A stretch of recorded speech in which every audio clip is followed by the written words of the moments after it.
Hello there and a warm welcome to Cruising with Independence. I'm Debbie Jones and it's great to be with you as always. Over the next half hour I'm going to be taking you on board one of the most popular ships with British cruisers, Royal Caribbean's Independence of the Seas. Oh, we are not worthy. It's gorgeous. And I'm delighted to be joined by cruise industry expert Steve Dunn, who's going to guide us on board. Steve, lovely to have you with us today. You've been on it, haven't you? I have. In fact, I was on it only a couple of weeks ago. Oh, you devil.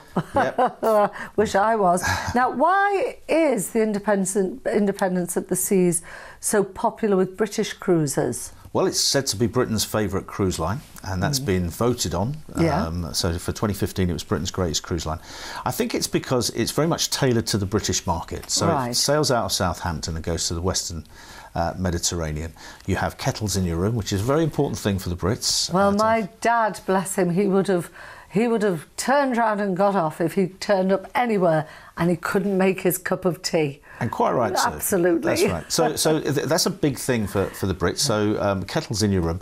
The food, for example, is very much tailored to the British style. So you'll have cottage pie, Lancashire hot pot, curries, but you can also have fine dining and various things like that. The entertainment is very much towards the British. I often feel sorry for maybe the small minorities of other nationalities there when some of the jokes are very, very British in theatres and various things like that. But it's very much a mainstream British holiday. Great. So someone who is traditional, they're British, they've never considered cruising, they are just thinking about it.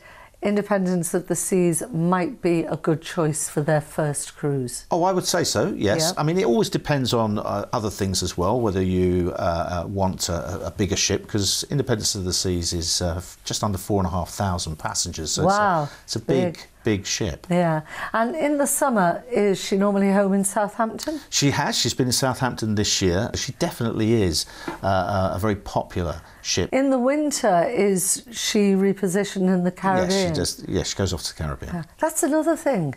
Do you call it Caribbean or Caribbean? I call it the Caribbean. Yes, but I'm British. Well, I heard some British staff that work on board ships calling it the Caribbean, and I thought, I think you've gone a bit American on me here. Yeah, definitely.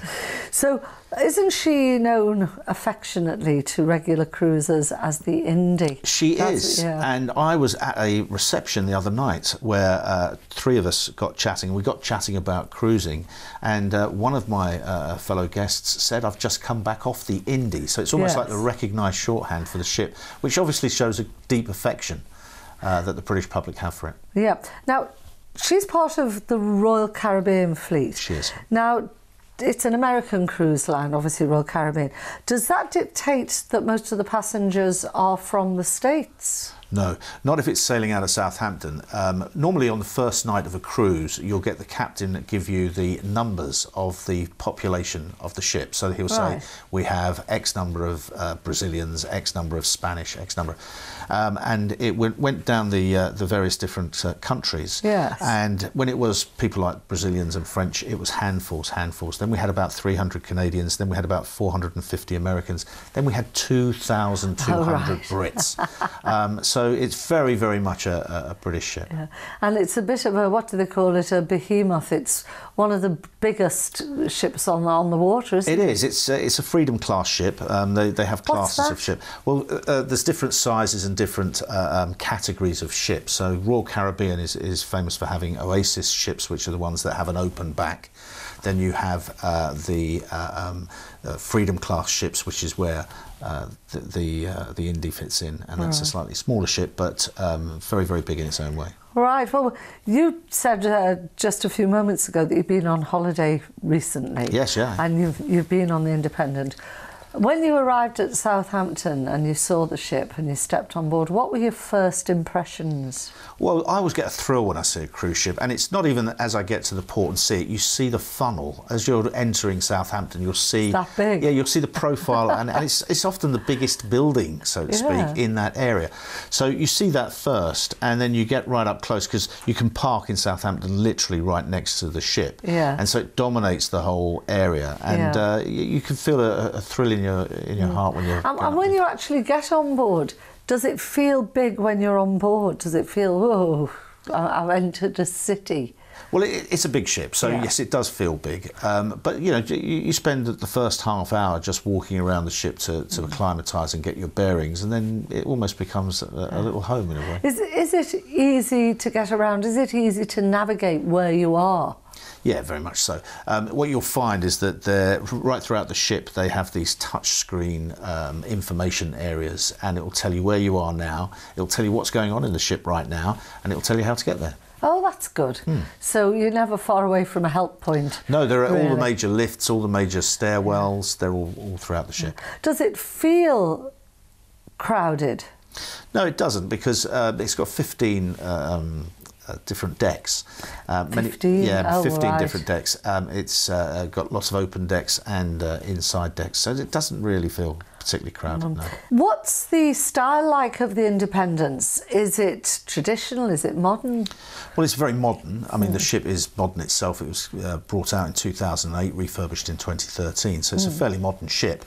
So it's got a relaxed feel to it, is what I would say. Now, I believe when she underwent the refurbishment in 2013, it cost $7 million, which is a lot of money.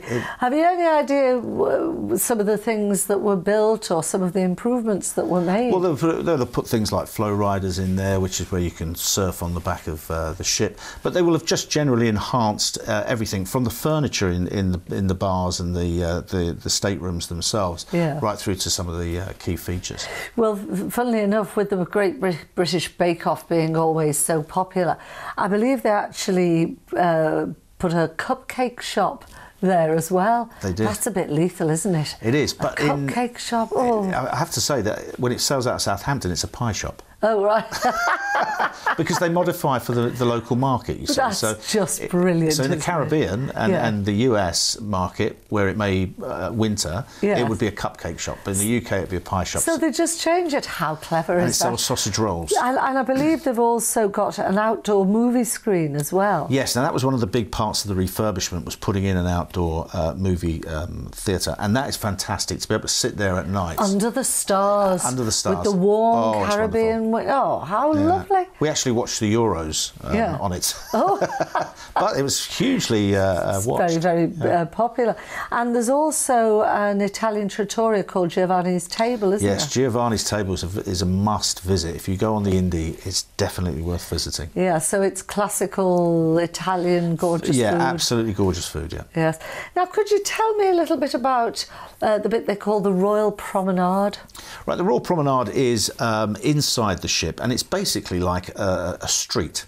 And along that street it has a number of bars, it has a pub, it has a wine bar, it has a pizza shop, plus it's got lots of shops where you can buy anything from handbags and duty-free through to other bits and pieces. So it's like a high street. Yes. And then in the evenings they will have parades or they will have shows. So it's a really the hub of the ship in a way. Now, in terms of things to do on board, the list's endless, isn't it? I love the sound of the surfing on the back. It's not actually at the back of the whole ship, is it? It's on it. It's on it. You're not following it in the water.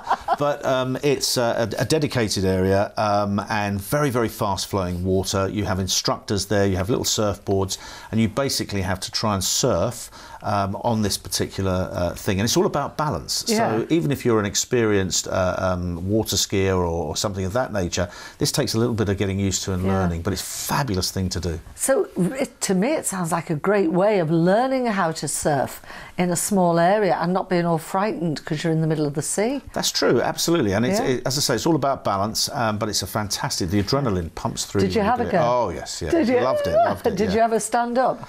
I fell off several times before I learned to stand up, And what about the rock wall? Did you get up there? No, I've got a thing about heights. So the rock wall is just a little bit too beyond me, but it's very, very popular as well. And again, it's a very, very well done. Yes, and golf?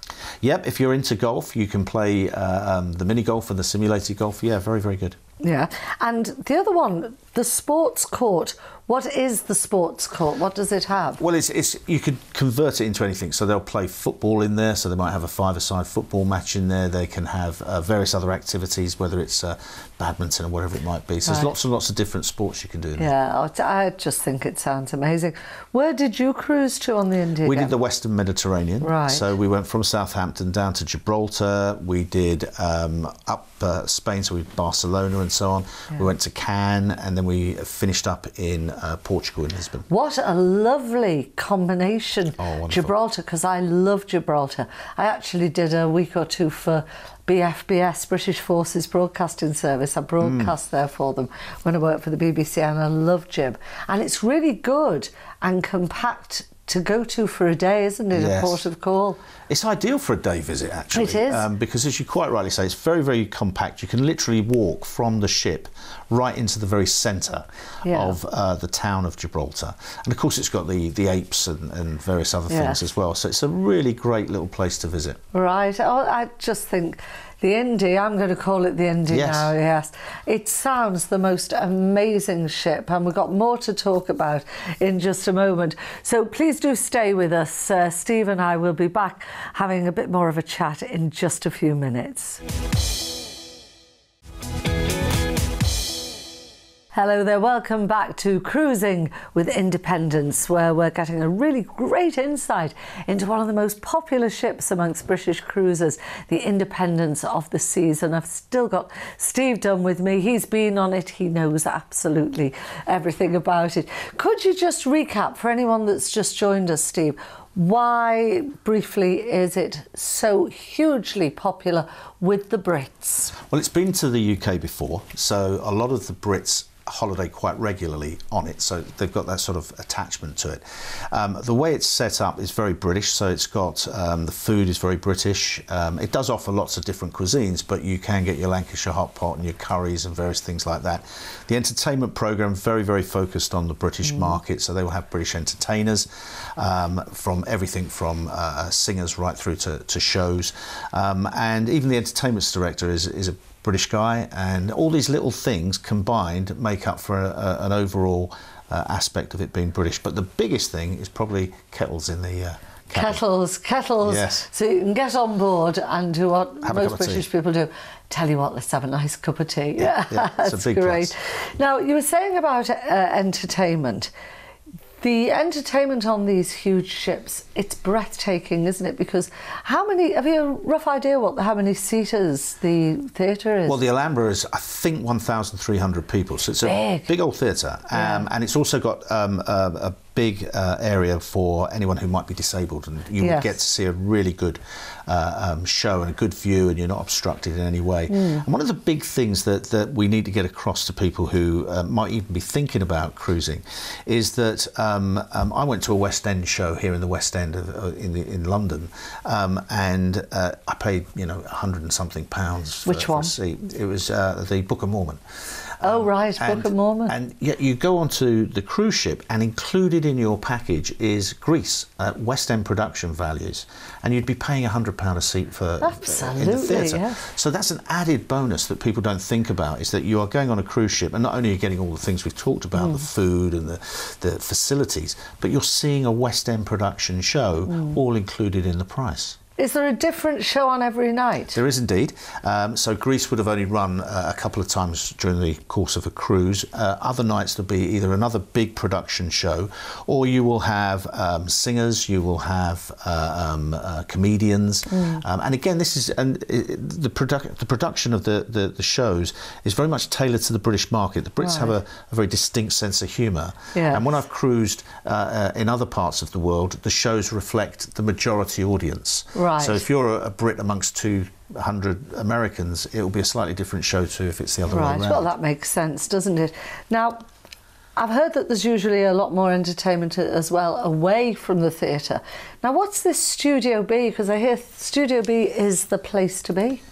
Studio B is the ice skating rink, actually. Yeah. Yeah, so that's where they take all the ice skating, but they also do other things there as well. So you can do your own skating, the skating shows, and then there is various different adult-themed shows and various other things that they do during the course of the week. So you can skate, you can have a go at ice skating. Oh yeah, through the day. And they sometimes have shows on ice. They do. They will have shows. If you were on a 14-day cruise, they would have 2 different ice skating shows, and they would run on a couple of different days. So you have to get your ticket in advance. You can't just turn up to that. You have to get your ticket. If you do just turn up, you go into a wait list, and then just before the doors close, they'll let the number of people in to fill the theatre. And did you have a go at the ice skating, or were the skates too high for you? No, I didn't have a go at the ice skating, I'm afraid, no.